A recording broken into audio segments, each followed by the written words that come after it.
Hi, do you like strange books? I read a strange book and I would like to share it with you. Two novellas by Nathanael West, Miss Lonelyhearts, and A Cool Million. My God, was it ever peculiar reading these. Miss Lonelyhearts, published in 1933, A Cool Million, 1934. Those interwar years were so odd for literature. How am I going to tell you anything about these two weird books? Miss Lonelyhearts is a very boozy story. Everybody drinks heavily. All the men drink very heavily, and the women tolerate it. And the women drink too. The main character, principal character, the protagonist, is known as Miss Lonelyhearts. That's not his real name, but that's how he's known in the book, because that is his job at the newspaper. He is the Miss Lonelyhearts. People write to him asking for advice, and this job is crippling him. He is becoming emotionally destroyed and very unstable, and he drinks all of the time as a ballast. It doesn't work very well. Alcohol never works very well as a ballast, but a lot of people give it a good go. The principal character, Miss Lonelyhearts, wraps up the entire idea of this book very succinctly himself on page 46. The novel is extremely short, by the way. The novel is only 80 pages. So on page 46, he's with his girlfriend, Betty, and this is what our hero, Miss Lonelyhearts, says to her. She says, "Maybe I don't understand," she said, "but I think you're making a fool of yourself," he replies. "Perhaps I can make you understand. Let's start from the beginning. A man is hired to give advice to the readers of a newspaper. The job is a circulation stunt, and the whole staff considers it a joke. He welcomes the job, for it might lead to a gossip column. And anyway, he's tired of being a leg man. He, too, considers the job a joke. But after several months at it, the joke begins to escape him. He sees that the majority of the letters are profoundly humble pleas for moral and spiritual advice. That they are inarticulate expressions of genuine suffering. He also discovers that his correspondents take him seriously. For the first time in his life, he is forced to examine the values by which he lives. This examination shows him that he is the victim of the joke and not the perpetuator. Although he had spoken soberly, he saw that Betty still thought him a fool. He closed his eyes. He took this job, the Miss Lonelyhearts, the donkey of the reporting staff. Nobody respects him. He's Miss Lonelyhearts. And every day he gets a pile of heartbreaking letters. Abuse, a lot of abuse, like very sad, traumatic abuse. People write to him and say, "I have a problem." And the problems are, how could you ever possibly give anyone advice on how to deal with a problem like that, especially in something as light and as fluffy as the Miss Lonelyhearts column in this newspaper. It's not meant to be taken seriously. It's, "My husband doesn't get along with my sister. He always complains that she eats too much asparagus." You know, it should be letters like that, but it's not. It's about, "My mother and father drink too much and they lock me in the closet and I can hear them fighting in the other room and I'm always scared." Those are the kinds of letters he gets. He can't deal with it. And very interestingly, in Miss Lonelyhearts, he seems to have this very spiritual philosophy about life. He seems to be a very religious person, and he wants to deal with these problems in a way like, put your faith in God, but he realizes that he can't do that because that's so impractical, and you're giving somebody nothing if you tell them that as a piece of advice. Put your faith in God. You might as well say, well, put your faith in piss, because that's as much good as it will do you. It's heartbreaking for him, and he goes through this like deep nervous breakdown dealing with his job as Miss Lonelyhearts. So he drinks and he has affairs with women. He tries to sleep with his boss's wife, and that's a very strange situation where his boss allows him to almost get away with it as a bit of a joke. Like it's kind of like a practical joke. "You want to sleep with my wife? Oh, how common." He's not offended and he's not angry or jealous. He actually berates him. "You would do something as stupid as that? Like, is that the kind of person you are? Is that your moral compass, that you would think that sleeping with your boss's wife is a good idea? Well, go ahead. Give it a try. See how it makes you feel in the morning. If you can get anything from her, because I can't get anything from her." It's such a bizarre story. The reason there are so many sticky notes there is because Like, it's so well written. Nathanael West's writing is amazingly vibrant. Just so many of the passages are fantastic to read. Ah, humanity. But he was heavy with shadow, and the joke went into a dying fall. He tried to break its fall by laughing at himself. Why laugh at himself, however, when Shrike was waiting at the speakeasy to do a much better job? Miss Lonelyhearts, my friend, I advise you to give your readers stones. When they ask for bread, don't give them crackers, as does the church. And don't, like the state, tell them to eat cake. Explain that man cannot live by bread alone, and give them stones. Teach them to pray each morning. Give us this day our daily stone. He had given his readers many stones, so many, in fact, that he only had one left, the stone that had formed in his gut. Suddenly tired, he sat down on a bench. If he could only throw the stone.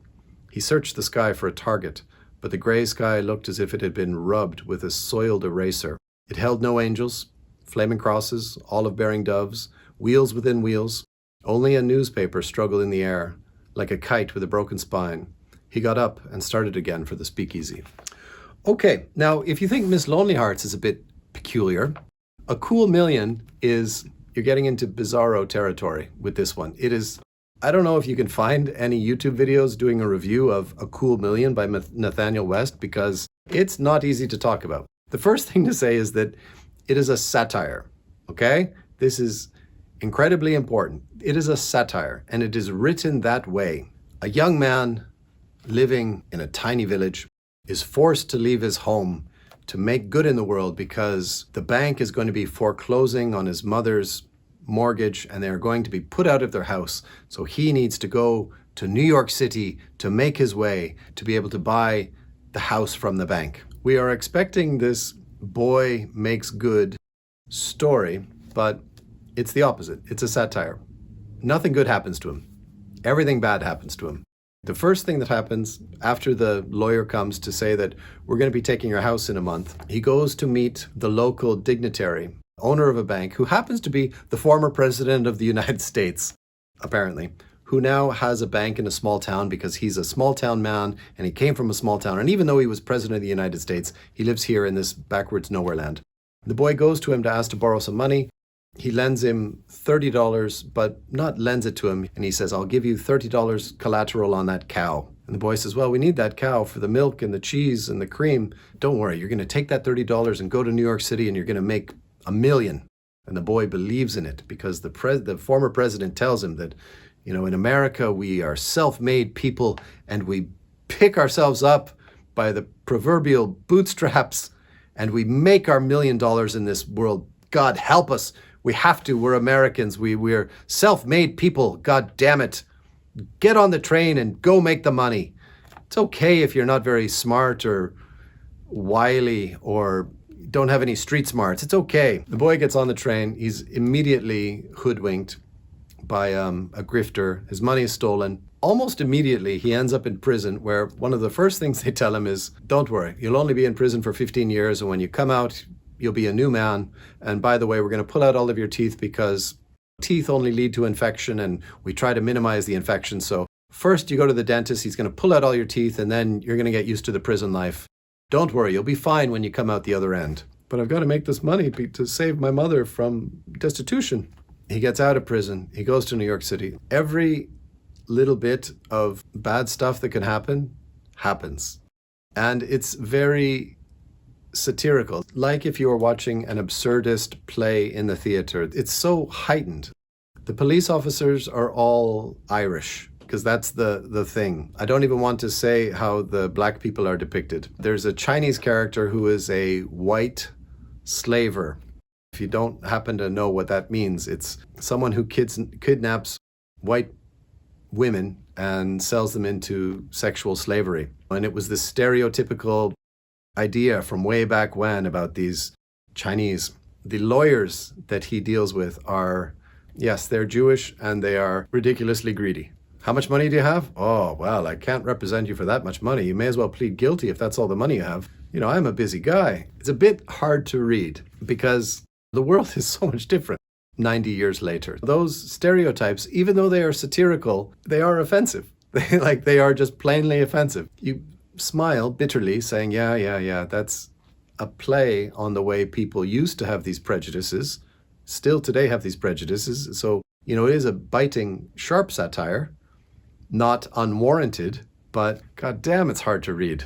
There were two international conspiracies that the Americans were worried about. There was the international Jewish banking conspiracy that, there was this secret underground society of Jewish bankers who were controlling the world financial markets. It was something people used to believe, and I bet you could still find people who believe it today. And then there was the other secret society, which was the secret communist society. The communists, they were infiltrating all of our good red-blooded American institutions, and they were subverting everything with their evil communist ideology. I found it rather humorous that in this book, A Cool Million, both of those organizations actually exist. At one point, one of the characters is talking about how we need to form unions so that we can fight against these capitalistic overlords. And both of the International Jewish Bank or conspirators and the International Communist conspirators, they both get messages like, oh, there's somebody here he's a rabble rouser and he needs to be put down. He's completely ruining our message here. And they come and they beat the hell out of him.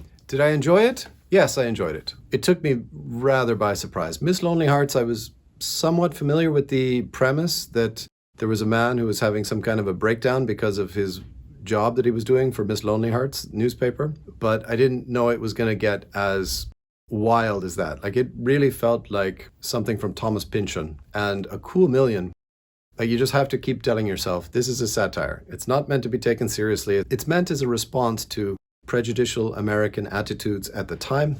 I'm including Canada in that. I just say America because it's an American author. We are not meant to read this as a depiction of reality. It is a satire. It's just that the satire was rather sharp and exaggerated to be reading in 2025.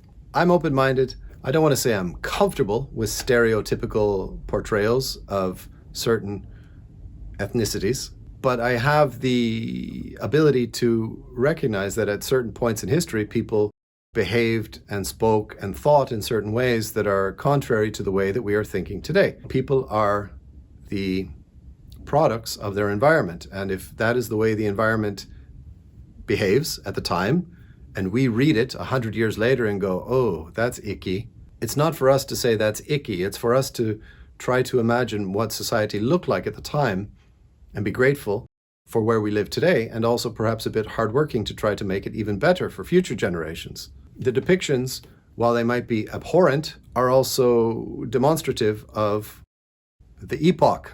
Should you read it? Yeah, give it a go. You might find it very challenging. I thought the writing was extremely sharp, especially in Miss Lonelyhearts. For A Cool Million, I felt, because the story is satirical, the writing is also very satirical. There's this one bit at the beginning of the story where it's a weird style that he's writing in, but it's a satire of that style, of those kinds of stories from that time. Our hero's way home led through a path that ran along the Rat River. As he passed a wooden stretch, he cut a stout stick with a thick, gnarled top. He was twirling this club as a bandmaster does his baton, when he was startled by a young girl's shriek. Turning his head, he saw a terrified figure pursued by a fierce dog. A moment's glance showed him that it was Betty Prayle, a girl with whom he was in love in a boyish way. Betty recognized him at the same moment. "Oh, save me, Mr. Pitkin," she exclaimed, clasping her hands. "I will," said Lem resolutely. Armed with the stick he had most fortuitously cut, he rushed between the girl and her pursuer and brought the knob down with full force on the dog's back. The attention of the furious animal, a large bulldog, was diverted to his assailant, and with a fierce howl he rushed upon Lem. But our hero was wary and expected the attack. He jumped to one side and brought the stick down with great force on the dog's head. "It won't do to leave him so," thought Lem. "When he revives, he'll be as dangerous as ever." He dealt the prostrate brute 2 more blows, which settled its fate.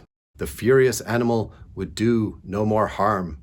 "Oh, thank you, Mr. Pitkin," exclaimed Betty, a trace of color returning to her cheeks. "I was terribly frightened."